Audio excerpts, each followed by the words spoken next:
Changing the springs on my centrifugal advance on the SL350. These are original springs.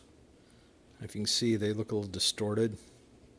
When I got the bike, this was kind of rusted up and I couldn't get it to move. I heated it up with a torch, and I think I got those springs heated up a little bit too much, along with their tension was probably lost, and the second you'd start up, it would go into advance.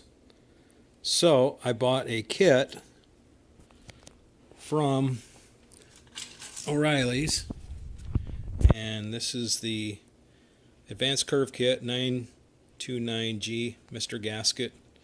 And looking at the chart here, the gold springs, which are the dashed line, are supposed to kick in between 2,500 and 3,000 RPM to start doing their magic. So that's why I went with these gold springs.